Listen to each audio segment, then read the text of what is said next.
Assalamualaikum warahmatullahi wabarakatuh. Perkenalkan, nama saya Henggarisa Destania. Saya di sini sebagai peserta pelatihan pekerti yang diselenggarakan oleh LPMPP Universitas Bengkulu gelombang ke-6. Berikut ini saya tampilkan video real teaching saya untuk perkuliahan pertemuan pertama mata kuliah drainase pada program studi teknik sipil Universitas Indo Global Mandiri Palembang. Berikut tampilan videonya.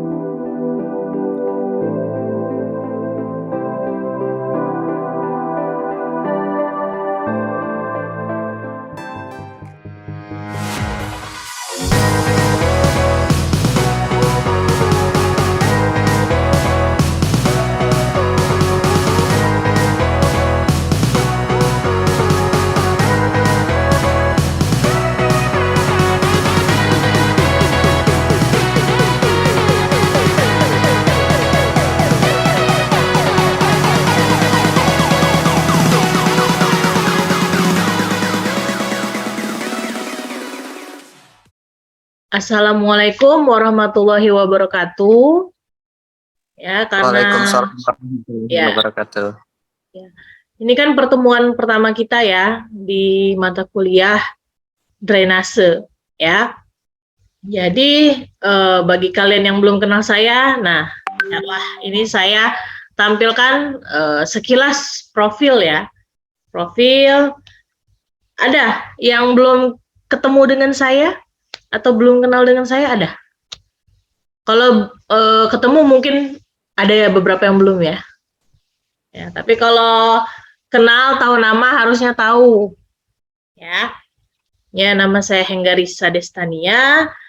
Terus kalau misalnya kalian mengambil mata kuliah yang berhubungan sama air-air, nah itu nantinya ketemu saya. Ya. Ada mata kuliah hidrologi, drainase perkotaan, hidrolika, rekayasa rawa dan pantai, manajemen sumber daya air. Ya. Riwayat pendidikan, semuanya backgroundnya sipil. Ya.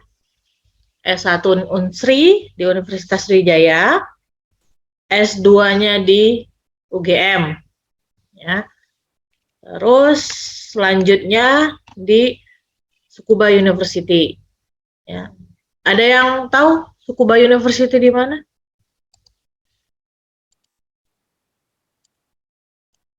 Ada? Kayaknya Jepang, Bu. Di Jogja. Iya. Jepang, Bu. Jepang. Oke. Jadi untuk pembelajaran kita hari ini saya sudah membuat rencana pembelajaran ya. Itu bisa kalian lihat di LMS ya. Jadi kita runtut tahu dari mana mulai, apa yang harus dikerjakan dan sampai mana. Terutama penilaian tugas dan kuis-kuis segala macam ya. Jadi kita di pertemuan pertama itu kita akan membahas pendahuluan drainase dulu ya. Capaiannya apa? Capaian itu artinya nantinya yang harus minimal kalian tahu ya, itu mampu menjelaskan teori dasar. Karena ini pertama nggak apa-apa, yang mudah-mudah aja dulu ya. Menjelaskan dulu teori dasarnya seperti apa, minimal bentuk drainase itu seperti apa ya. Jadi seperti itu. Kita absen dulu sebelum mulai. Jadi kita sekelas ada orang 8 ya. Coba Safa Aura Trislianti ada? Hadir, Bu. Hadir. Terus selanjutnya Muhammad Afrizal. Hadir, Bu. Hadir, oke. Terus Herlino Friadi. Hadir, Bu. Mana ya? Saya nggak ngelihat. Ada ya? Ada, oke. Hadir, Bu. Ya, oke. Rani Adinda. Hadir, Bu. Ada. Agung Rahmadi ada? Hadir, Bu. Rizky Ardiansyah. Hadir, Bu. Baru bangun tidur ya? Enggak, Bu. Oh, enggak. Emang Aldo Julian. Nah, Aldo Julian ini tadi mana ya? Dah, Wahyu Erlangga ada? Hadir, Bu. Nah, karena cuma berdelapan inilah, makanya saya gampang untuk absen, ya. Karena gampang absen, gampang saya ingat, ya. Jadi kalau ada yang hilang dari kalian, itu saya tahu, ya. Oh, oke. Dulu 18, Bu. Kenapa? Dulu Nah, 18 awal-awal. ya, lihat nih, saya tampilkan video. Semuanya bisa lihat? Udah ya?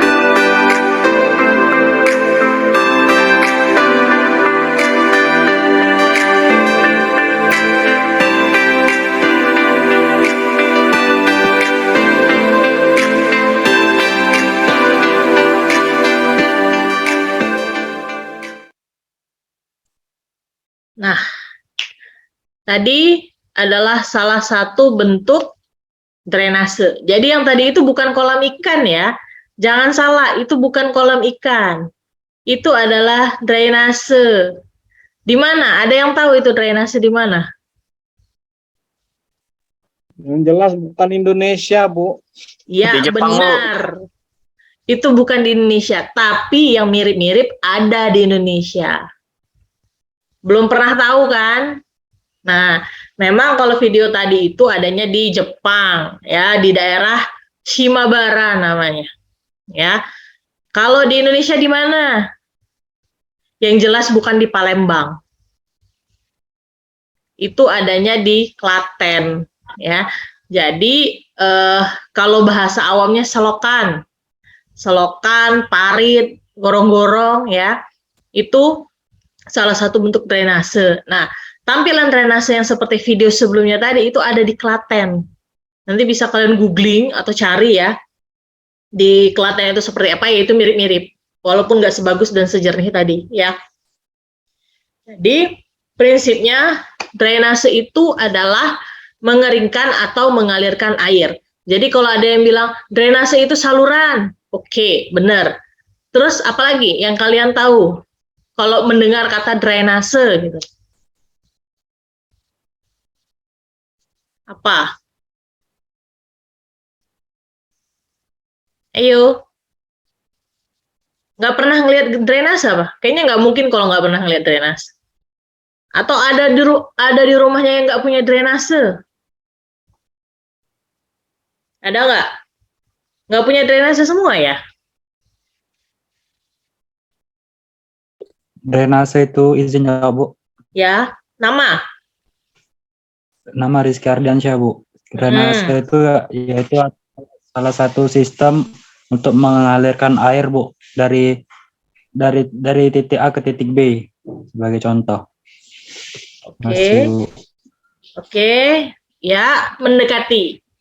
Karena ini kata kuncinya adalah mengeringkan atau mengalirkan air. Ayo, ada yang lain? Atau ada yang belum pernah melihat drainase itu seperti apa? Ada lagi?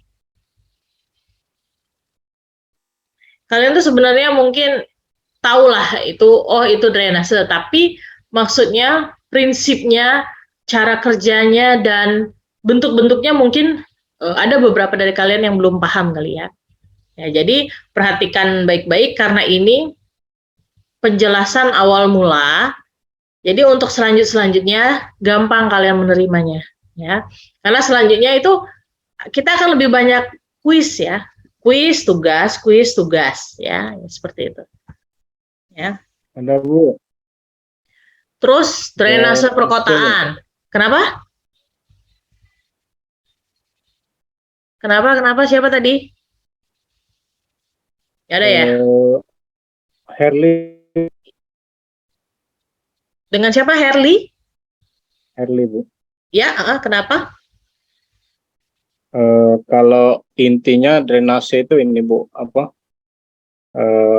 Saluran air untuk memindahkan massa air berlebih ke satu titik ke titik lain, baik secara alami atau buatan, Bu. Oke, secara penjelasan lebih deskriptif lagi ya.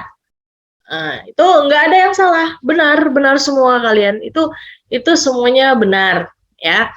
Jadi ya kalian sudah mengerti ya prinsip prinsipnya aja dulu. Prinsipnya itu kalian udah mengerti, ya. Benar. Terus dilanjutkan ya, drainase perkotaan. Drainase tadi udah, ya. Terus drainase perkotaan, apalagi itu drainase perkotaan? Ya, yang tadi mengeringkan atau mengalirkan air berlebih di wilayah perkotaan, ya. Nah, terus yang menjadi topik bahasan kita kali ini, ya, tadi penjelasan udah tuh, penjelasan, pengertian, ya. Nah, nanti kita akan membahas tujuan, manfaat, sama klasifikasi drainasenya. Ya. Jadi ini diingat baik-baik ya. Tadi ada yang namanya drainase perkotaan. Nah, muncullah pertanyaan, wilayah apa saja yang termasuk jaringan drainase perkotaan? Ada yang bisa jawab, apa aja sih yang termasuk jaringan drainase perkotaan? Saya kasih contoh satu ya. Contohnya permukiman. Terus apa lagi? Yang kira-kira suatu wilayah tersebut harus nih punya jaringan drainase nih. Kira-kira apa? Selain permukiman. Infrastruktur umum, Bu. Kenapa? Infrastruktur umum, Bu. Infrastruktur. Lebih apa? Lebih detail lagi apa?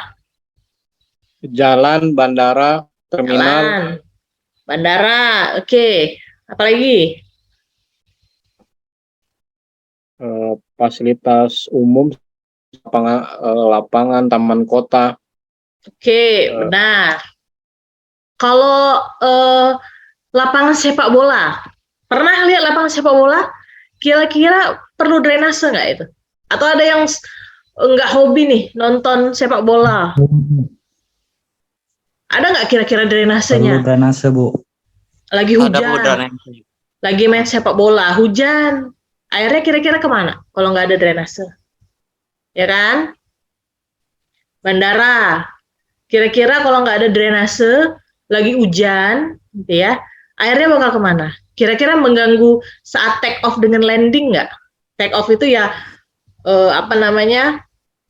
prosesi ya, atau proses pesawat naik, landing proses pesawat turun gitu ya. Ya, kalau nggak ada drainase itu semua penuh dengan air, apalagi jalan, ya, yang Palembang yang sering banjir ini, ya kan, itu perlu suatu sistem jaringan drainase yang baik, ya, dan tepat, bukan hanya baik, tepat. Kenapa dibilang tepat? Karena penempatan drainase itu, ya, harus benar-benar tepat guna. Jadi misal ada di suatu wilayah, dia ada drainase, tapi nggak ada kebutuhan pengaliran air di sana. Misal, contohnya, nanti ada pembuatan drainase di mana ya? Contohnya apa nih? Drainase di gunung, misalnya gitu ya. Jangan salah, gunung bukan berarti tidak ada drainase, tapi penempatannya aja, ya. Penempatan drainase di gunung yang di puncak gunung gitu ya, maksudnya yang ya buat apa ada drainase di situ kan gitu. Atau misalnya drainase di mana lah kayak gitu, pokoknya dia harus tepat guna lah seperti itu ya. Jadi jangan sampai bangun drainase sia-sia, nggak ada guna, nggak ada fungsinya gitu ya, malah kosong terus drainasenya ya, karena prinsip drainase tadi kan mengalirkan air berlebih, jadi harus ada air yang harus dialirkan kan gitu ya. Jadi ini kembali lagi, wilayah apa saja yang termasuk jaringan drainase perkotaan? Tadi disebutkan apa? Pemukiman, industri yang infrastruktur, sekolah, rumah sakit, lapangan olahraga, pelabuhan udara ya bandara ya artinya, pelabuhan laut, itu ya. Terus tujuannya apa sih sebenarnya dibikin atau dibuat drainase perkotaan ya? Jadi itu untuk mengalirkan air yang berlebih ya. Nanti air yang berlebih ini ada lagi klasifikasinya sebenarnya ya. Jadi air berlebih itu apa aja sih gitu kan? Yang inputnya dari air hujan bisa, inputnya dari limbah-limbah bisa, dari kawasan industri tadi bisa ya. Air berlebih tadi bisa air buangan atau air yang memang benar-benar sebenarnya dibutuhkan manusia tapi terbuang percuma. ya gitu. Jadi fungsi drainase ini mengalirkan airnya itu agar tidak terjadi kelebihan, ya, genangan berlebih ya di situ. Terus manfaat drainase, nah ini beberapa manfaatnya ya, otomatis ya berkesinambungan lah dengan tujuannya ya. Jadi supaya tidak ada lagi genangan, terus meningkatkan kenyamanan, pembuangan limbah lebih teratur, kualitas hidup masyarakat perkotaan yang semakin baik. Bisa bayangkan kalau nggak ada drainase, semua numpuk, semua ada limbah, terus nanti jadi sarang nyamuk, sarangnya tempat sampah, kan gitu. Nah, klasifikasi drainase. Jadi drainase itu macam-macam ya, macam-macam. Ada minor, mayor, alami buatan, ada konvensional dan berwawasan lingkungan, ada drainase bawah tanah dan permukaan, ya.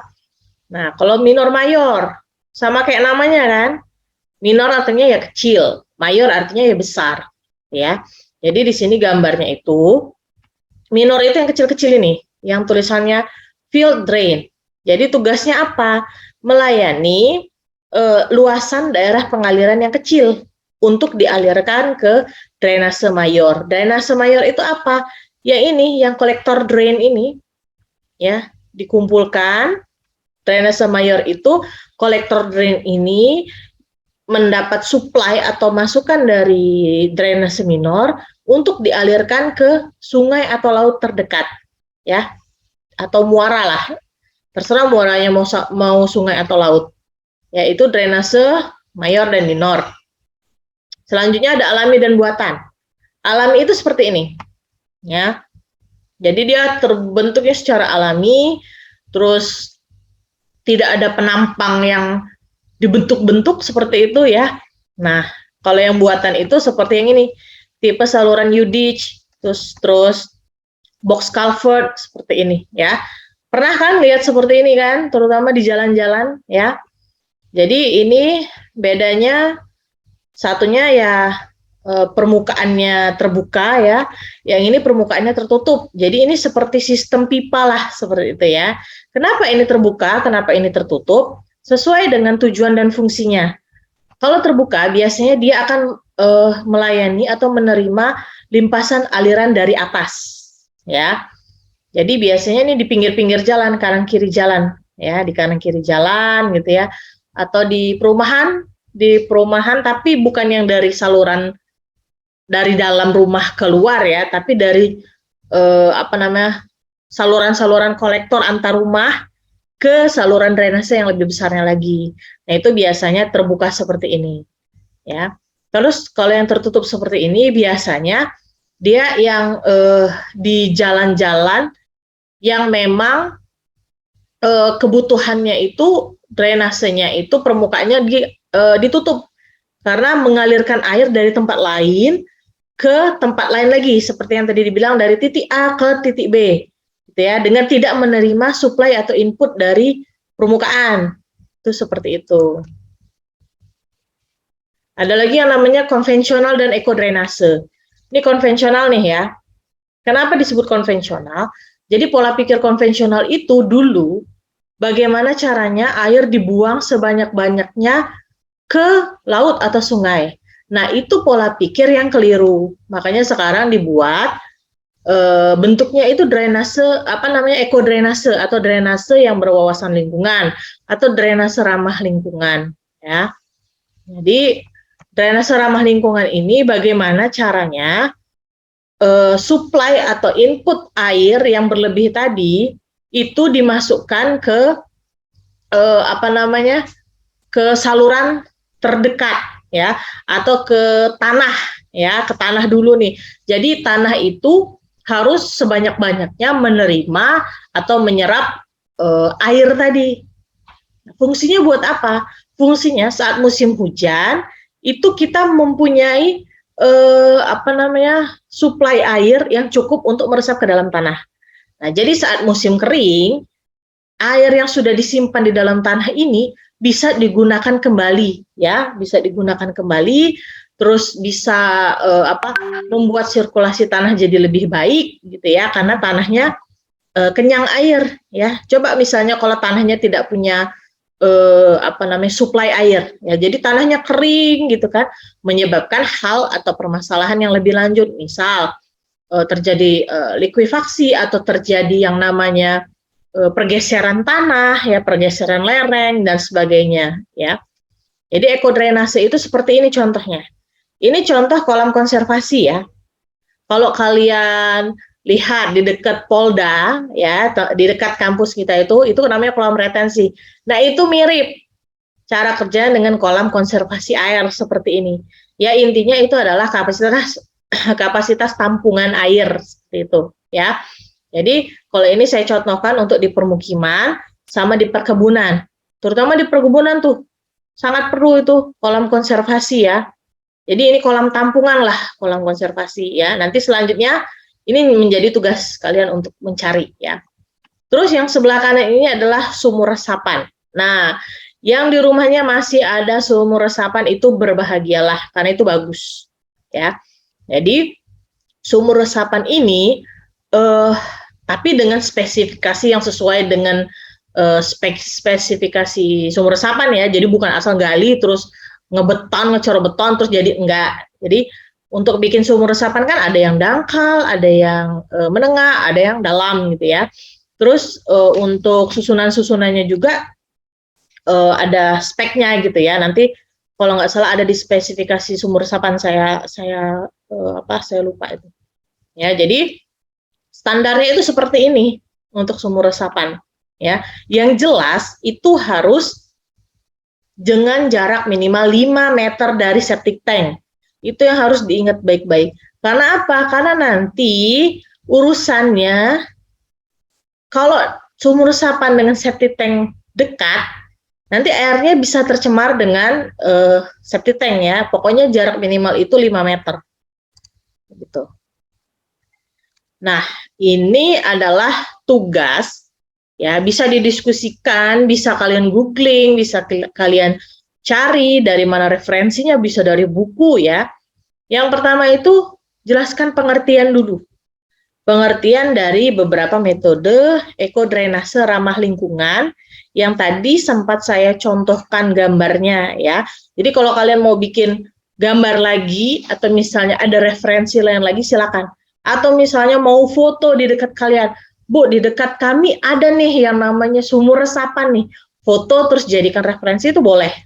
Atau misalnya ada kolam konservasi lagi jalan kemana terus ngeliat kolam konservasi atau kolam retensi, itu difoto terus jadiin bahasan tugas ini itu boleh ya. Nah, terus ada satu lagi nih sebenarnya ada areal perlindungan tanah ya. Area perlindungan tanah ini ya, ini nanti jadi tugas nih. Itu saya kasih clue-nya aja ya. Jadi itu tuh areal atau wilayah di mana tidak boleh diganggu-gugat dengan konstruksi atau infrastruktur apapun. Jadi hanya isinya pohon dan tanah yang digunakan, areal itu yang digunakan untuk menyerap air. Ya, jadi perlindungan air tanah di situ. Ya, jadi tidak bisa diganggu-gugat, airnya juga tidak bisa diambil air tanahnya. Jadi bukan tidak bisa, tapi sewaktu-waktu diperlukan itu ada. Nah, seperti itu namanya areal perlindungan air tanah ya. Mirip-mirip dengan apa ya namanya ya, pokoknya wilayah yang nggak boleh diganggu-gugat khusus buat nyimpen air. Nah, itu bahasanya seperti itu ya. Nah, sampai sini apakah ada pertanyaan? Terserah mengenai tugas atau mau mengenai apapun yang berkaitan sama MK ini. Apa ada pertanyaan? Atau mau langsung diskusi? Kumpulnya, Bu? Kumpulnya itu boleh minggu depan. Boleh. Dan kalau saya bilang tadi penjelasan, artinya dijelaskan ya, dijelaskan, terus ditambahi gambar-gambar, boleh dengan bahasa sendiri dan malah lebih bagus dengan bahasa sendiri ya. Nanti di-share-kan, Bu. Kenapa? Nanti di-share-kan, Bu, ininya soalnya tadi. Iya, nanti ini rasanya sudah saya taruh di LMS ini. Jadi kita itu sistem pembelajarannya bakal sering di LMS, Tapi di LMS itu akan saya linkkan lagi, karena saya biasanya link ke Google Drive gitu ya, terutama untuk kuis dan tugas. Jadi siap-siap aja. Biasanya saya itu tiap pertemuan itu pasti ada kuis dan tugas gitu. Gampang kan tugasnya. Ini baru permulaan. Nanti selebih-lebihnya nanti kita ngitung-ngitung. Ya, tenang aja. Mau ketemu sampai ngitung-ngitung kan? Ngumpulnya di mana, Bu? Kumpulnya nanti di LMS. Nanti di LMS saya kasih linknya lah. Kasih linknya, silakan kumpul di situ. Nanti linknya itu nanti ke Google Drive juga itu nanti.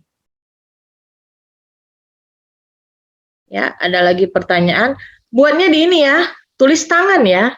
Jangan di copy paste, tulis tangan. Terus kalau gambar mau ditempel silakan ya. Terus kumpulnya dalam bentuk PDF. Ada pertanyaan lagi? Kalau nggak ada, akan saya tutup perkuliahan hari ini. Bagaimana? Udah ya? Ya udah, saya tutup ya perkuliahan hari ini. Jangan lupa dikumpul tugas-tugasnya. Jadi kalau nanti misalnya mau ada diskusi lebih lanjut, silakan lewat atau via grup WA boleh, atau misalnya via chat pribadi boleh, maksudnya DM ya. Oke, jadi seperti itu. Saya akhiri perkuliahan ini. Wassalamualaikum warahmatullahi wabarakatuh. Waalaikumsalam warahmatullahi wabarakatuh. Terima kasih, Bu.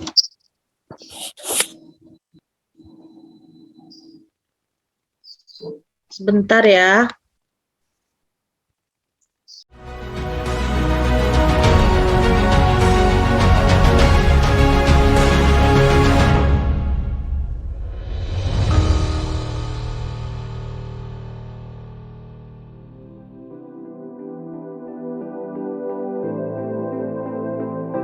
Terima kasih bagi yang sudah melihat tampilan video barusan.